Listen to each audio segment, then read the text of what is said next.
Ada orang yang hajinya dunia tapi tidak mendapatkan pahala haji akhiratnya. Kesimpulannya, untuk melaksanakan kewajiban haji harus pergi ke tanah suci, ke Saudi Arabia, ke Mekah, ke Arafah. Tapi untuk mendapatkan pahala haji tidak harus pergi ke sana kalau tidak sanggup, tapi bantulah pesantren, bantulah anak-anak santri, bantulah anak-anak tahfiz yang tidak punya biaya. Itulah jalan untuk mendapatkan apalanna haji, walaupun bapak tidak mesti mendapatkan gelar haji.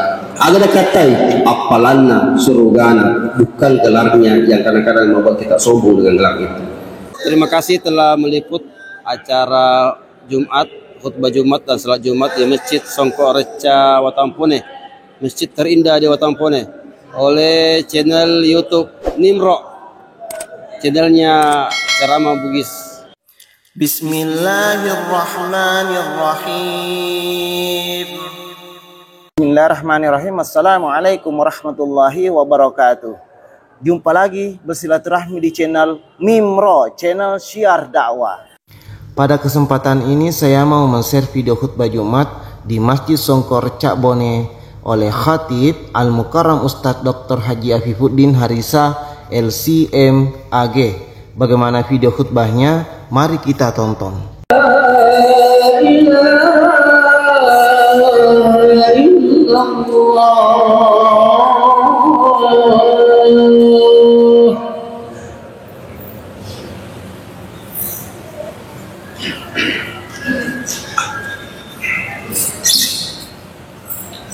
Alhamdulillah, nahmaduhu wa nasta'inuhu wa nastaghfiruh wa na'udzu billahi min shururi anfusina wa min sayyiati a'malina. Man yahdihillahu fala mudilla lahu wa man yudlil fala hadiya lahu. Asyhadu an la ilaha illallah wahdahu la syarika lahu wa asyhadu anna Muhammadan abduhu wa rasuluhu la nabiyya ba'dahu. Allahumma salli wa sallim wa barik ala habibina wa syafi'ina wa maulana Muhammad ibn Abdullah wa ala alihi wa sahbihi wa man tabi'a huda, amma ba'd. Wa ya ayyuhal muslimun, usikum wa nafsi bitaqwallah, wa qad fazal muttaqun. Wa qad qala Allah ta'ala fi kitabihil karim wa huwa asdaqul qailin. A'udzu billahi minasy syaithanir rajim. وسارعوا إلى مغفرة من ربكم وجنة أرضها السماوات والأرض أعدت للمتقين. صدق الله العظيم وبلغ رسوله الكريم ونحن على ذلك من الشاهدين والشاكرين. ومسلمين جماعة Jumat rahimakumullah.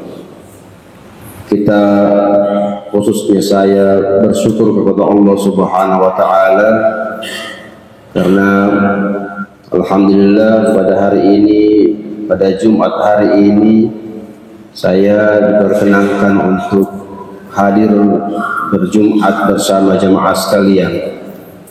Setelah 9 tahun saya meninggalkan kota Watampone, saya akhirnya kembali bisa menginjakkan kaki di kota Watampone ini. Sebelumnya saya di Stain Watampone dan sekarang sudah beralih tugas ke UIN Alauddin Makassar. Dan pertama kalinya saya menginjakkan kaki berjamaah di masjid yang sangat indah di kota Watampone ini, Masjid Songko Reca.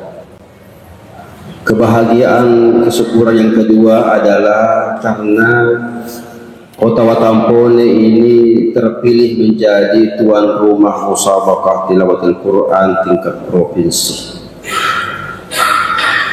Setelah 40 tahun menanti kesempatan ini untuk menjadi tuan rumah, akhirnya pada hari ini dan seterusnya seminggu ke depan Watampone menjadi kota Al-Quran, kota yang diberkahi oleh musabaqah tilawatil Quran.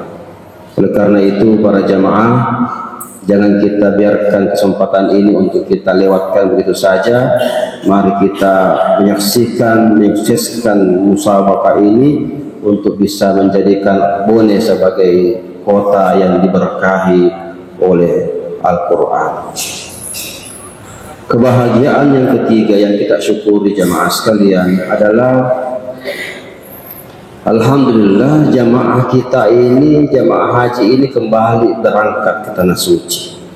Setelah beberapa tahun yang lalu ibadah haji ditutup oleh pemerintah karena adanya penyebaran virus COVID-19 pandemi, sehingga kurang lebih 2 tahun ini ibadah umrah dan haji ditutup. Dan pada tahun ini alhamdulillah kita menyaksikan jamaah kita sudah datang berkunjung ke tanah suci untuk melaksanakan ibadah haji. Namun di antara kebahagiaan itu, khususnya dalam hal perhajian, kita juga cukup prihatin ya, dengan informasi yang kita dengar, yang kita baca, bahwa jamaah haji akan dibatasi jumlahnya, tidak sama dulu. Usianya dibatasi di bawah umur 65 tahun. Ya ini, kalau tidak salah informasinya bahwa jamaah haji ini tidak boleh lebih 65 tahun. Jadi kalau sudah 65 tahun lebih 2 bulan tidak diperkenankan lagi untuk naik haji. Semoga hanya tahun ini aturan itu berlaku, tidak berlaku selama-lamanya. Tapi jika seandainya selama-lamanya itu berlaku itu aturan, maka bagaimana dengan bapak-bapak yang sudah usianya di atas 65? Masih adakah harapan untuk naik haji? Dan bukan cuma karena usia itu, antrian haji ini sudah mencapai antrian 50 tahun. Jadi yang sekarang mendaftar itu tunggu 50 tahun baru naik haji. Kalau sekarang usianya 30 tahun, itu 50 tahun usia bapak 80 tahun baru naik haji. Kalau usianya panjang dan sehat. Nah kalau sudah 80 tahun bagaimana lagi aturan itu? 65 tahun maksimal usia. Jadi ini membuat jamaah kita tambah pesimis untuk bisa melaksanakan ibadah haji. Semoga aturan ini tidak berlaku selamanya. Hadirin jamaah sekalian, apakah masih ada harapan untuk naik haji bagi kita yang usianya sudah di atas usia 40-an? Tahun 2019 saya mengantar jamaah haji Bone bersama jamaah haji Bantai, dan usia tertua di jamaah haji saya kalau 22 Bone itu adalah 95 tahun. Ada jamaah kita dari Bone ini usianya sudah 95 tahun lato-lato, tapi sempat pergi haji. Tapi terdepannya tidak mungkin lagi ada setua itu. Ini satu keprihatinan di antara kebahagiaan dan kesyukuran kita dibukanya kembali ibadah haji. Terkait dengan itu jamaah sekalian, saya ingin menyampaikan bahwa ada hal-hal yang perlu kita lakukan untuk mendapatkan pahala haji. Jadi tidak mesti orang naik haji ke Mekah baru dapat pahala haji. Bisa jadi ada hal-hal yang kita lakukan, kita dapatkan pahala haji, tapi tidak mesti meninggalkan kampung kita di Bone. Dalam kitab Irsyadul Ibad ila Sabil Rasyad yang biasa dibaca di pesantren, ada kisah seorang waliullah, seorang ulama waliullah, dan sebutkan namanya siapa, melaksanakan ibadah haji. Setelah melaksanakan ritual manasik hajinya, si waliullah ini, waliullah Allah Ta'ala, duduk bersandar dan tertidur di salah satu tiang Masjidil Haram. Dalam tidurnya dia bermimpi melihat ada dua malaikat yang bercakap-cakap. Sebab bicara dua malaikat. Makutanai malaikat yang pertama, berapa banyak jamaah haji tahun ini? Siaga egana jamaah haji tak tahu. Malaikat yang kedua menjawab 6.000 orang. Ya, tertulis dalam kitab itu 6.000 orang. Dulu ini, bukan sekarang, dulu. Berapa ratus tahun yang lalu. Malaikat yang pertama bertanya, siapa di antara 6.000 itu yang diterima hajinya dan mendapatkan pahala haji tahun ini? Menjawab malaikat yang kedua, tidak ada. Dia gagal turun tu apalanna di antara 6.000 itu. Dia gagal haji di mata Allah Subhanahu wa taala. Artinya jemaah sekalian, tidak semua orang yang pergi ke tanah suci, ke Saudi Arabia, ke Mekah, pulang lagi ke Bone itu mendapatkan pahala haji. Ada orang yang hajinya dunia tapi tidak mendapatkan pahala haji akhiratnya. Ini yang malaikat bilang, tidak ada kecuali satu orang. Jadi satu orang. Dan orang itu tidak meninggalkan kampungnya. Engkau di kampungnya, tidak pergi ke tanah suci, tidak pergi ke Mekah. Ada tahun di kampungnya, tidak kemana-mana. Tapi dialah yang mendapatkan pahala haji tahun ini, sementara yang pergi haji berkumpul di sana tidak dapat pahala haji, hanya dapatkan gelar haji. Lain pahala, lain gelar. Yang kita mau apa? Pahalanya, bukan gelarnya. Siapa namanya? Namanya Al-Muwaffaq, tinggal di salah satu desa di Suriah atau Damaskus. Maka Waliullah ini tidak langsung pulang ke kampungnya, tapi penasaran pergi mencari orang yang disebutkan namanya oleh malaikat itu, yang tahun itu tertulis dan mendapatkan pahala haji. Dicari sampai di sana, dicari, akhirnya menemukan orang yang disebut namanya Al-Muwaffaq. Ternyata Al-Muwaffaq ini adalah seorang, pekerjaannya adalah tukang sepatu atau Pak Jai sepatu, yang pekerjaannya itu keliling-keliling kampung mencari sepatu sandal orang yang dijahit, yang robek untuk dijahit. Itulah penghasilannya, miskin. Dan setelah bertahun-tahun ternyata Al-Muwaffaq ini sudah dapat tabungannya, simpanannya sudah mencapai uang jumlah untuk dia pakai bekalnya haji. Maka si Waliullah bertanya, wahai Muwaffaq, apa kau kerja? Ada mujamah, kenapa engkau yang tahun ini ditunjuk, disebut malaikat mendapatkan pahala haji, sementara engkau tidak kemana-mana, kamu tidak pergi kemana-mana, dan kami ini yang pergi ke sana tidak dapat pahala haji.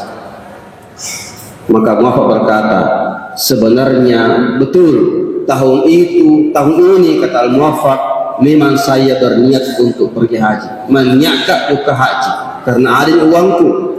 Setelah bertahun-tahun menabung dari pekerjaannya menjahit sepatu. Terus kenapa tidak pergi haji? Pada hari saya sudah siap berangkat, kata Muwaffaq, ceritanya dalam kitab itu, sudah siap berangkat, sudah angkat kopernya, mau naik di kendaraannya, tiba-tiba dia mencium ada bau busuk dari rumah tetangganya, ada bau busuk dari balik bolan. Maka Muwaffaq tidak jadi pergi. Dia ingin tahu bau apa itu. Diurungkan kepergiannya, keberangkatannya, lalu dia ke tetangga sebelahnya untuk cari tahu apa bau busuk yang tercium dari rumah tetangganya. Jemaah sekalian, tetangganya itu ternyata seorang nenek-nenek janda yang memelihara cucunya yang sudah yatim, tidak ada bapaknya, tidak ada ibunya.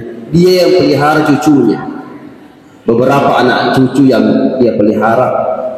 Maka bertanya Muwaffaq, wahai nenek, wahai ibu, apa kau masak itu? Nah, berbau sekali itu rumahmu, berbau sekali itu masakanmu, tercium kemana-mana bau busuk itu. Berkata si orang tua itu, nenek tua itu yang miskin itu, saya masak bangkai Bangkai, iya, bangkai. Untuk apa bangkai dimasak? Tidak boleh makan. Begini muafak. Sudah 3 hari ini anak-anak asuhku, cucuku ini tidak makan apa-apa, menuful, kelaparan, menangis kelaparan. Maka pada hari ini tadi pagi kata nenek itu, saya keluar untuk mencari apa yang bisa saya masak untuk memberi makan anak saya yang sudah kelaparan. Tidak ada apa-apa yang dia bisa dapatkan, dan dia melihat, katanya, saya melihat ada bangkai himar keledai di pinggir jalan yang sudah busuk, dikerumui lalat. Maka saya ambil sepotong dagingnya, saya bawa pulang, aku kasih liai itu anak-anak laparku itu di rumah, anak-anakku yang lapar itu, yang saya asuh itu, yang nangis 3 hari karena kelaparan. Saya kasih lihat, nah ada ini daging, kita mau makan sebentar daging. Ku bikin coto ini, ku bikin palu basah ini, daging ini, tenang kok. Maka anak itu tersenyum karena sudah ada harapan makan pada hari itu. Tapi apakah itu saya kasih makan? Tidak. Itu hanya untuk membuat mereka tenang dan berhenti menangis, agar mereka tidak lagi menangis. Ada harapan untuk makan. Maka saya masak itu daging itu, bangkai itu, kata nenek itu. Saya masak itu, begitu habis airnya, ku tambah lagi air. Habis airnya, ku tambah lagi air. Agar supaya menenangkan, berhenti menangis ini anak. Akhirnya anak-anak ini capek menunggu, tertidur karena tidak tahan menunggu lamanya itu bangkai dimasak. Tidak mungkin saya kasih makan karena bangkai haram dimakan. Tapi untuk supaya berhenti menangis kelaparan, terpaksa ku masak itu bangkai. Itulah yang tercium bau busuknya kemana-mana. Hadirin jamaah sekalian, begitu muafak mendengar cerita itu, muafak kembali ke rumahnya, diambil seluruh uang yang dia mau pakai naik haji, dibawa kepada tetangganya. Ini, ambil uang ini, Bu, belikan makanan buat cucumu, kasih makan cucumu baik-baik. Loh, bukankah itu uang kau pakai haji? Betul, tapi tidak mungkin saya naik haji, pergi haji, enak-enak pergi haji, sementara kamu di sini kelaparan bersama anak-anak. Hadirin, itulah membuat muafak mendapatkan pahala haji walaupun dia tidak kemana-mana. Kesimpulannya, untuk melaksanakan kewajiban haji harus pergi ke tanah suci, ke Saudi Arabia, ke Mekah, ke Arafah. Tapi untuk mendapatkan pahala haji tidak harus pergi ke sana kalau tidak sanggup, tapi bantulah pesantren, bantulah anak-anak santri, bantulah anak-anak tahfiz yang tidak punya biaya. Itulah jalan untuk mendapatkan apalanna haji, walaupun bapak tidak mesti mendapatkan gelar haji. Ada katai apalanna surugana, bukan gelarnya yang kadang-kadang membuat kita sombong dengan gelar itu. Demikianlah, semoga ada manfaatnya. Barakallahu li wa lakum fil Qur'anil Karim wa nafa'ani wa iyyakum bil ayati wa zikril hakim wa taqabbala minni wa minkum tilawatahu innahu as-sami'ul 'alim wa qulu qawli hadza wa astaghfirullah li wa lakum wa tubu ila Allah innallaha tawwabur rahim.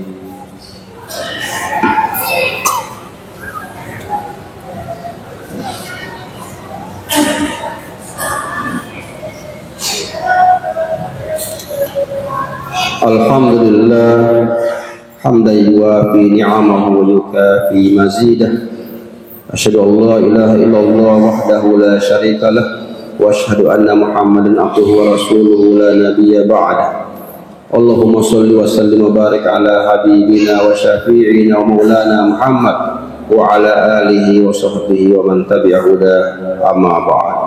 Fa ya ayyuhal muslimun ittaqullaha fima amar wa antahu amma nahaa anhu wa zajar wa alamu anna Allah ta'ala qad qala fi kitabihil karim wa huwa asdaqul qailin inna Allah wa malaikatahu yusalluna 'alan nabi ya ayyuhallazina amanu sallu 'alaihi wa sallimu taslima. Allahumma salli wa sallim ala sayyidina Muhammad wa ala ali sayyidina Muhammad kama sallaita wa sallamta ala sayyidina Ibrahim wa ala ali sayyidina Ibrahim fil alamin innaka Hamidum Majid. Allahumma ighfir lil muslimina wal muslimat wal mu'minina wal mu'minat al ahya'i minhum wal amwat innaka sami'un qaribun mujibud da'awat يا رب العالمين. ربنا لا تزغ قلوبنا بعد إذ هديتنا وهب لنا من لدنك رحمة إنك أنت الوهاب. ربنا لا تؤاخذنا إن نسينا أو أخطأنا ربنا ولا تحمل علينا إصرا كما حملته على الذين من قبلنا ربنا ولا تحملنا ما لا طاقة لنا به واعف عنا واغفر لنا وارحمنا أنت مولانا وانصرنا على القوم الكافرين. ربنا آتنا في الدنيا حسنة وفي الآخرة حسنة وقنا عذاب النار. عباد الله إن الله يأمركم بالعدل والإحسان وإيتاء ذي القربى وينهى عن الفحشاء والمنكر والبغي يعظكم لعلكم تذكرون. فاذكروا الله العظيم يذكركم واشكروه على نعمه يزدكم واسألوه من فضله يعطكم ولذكر الله أكبر والله يعلم ما تصنعون.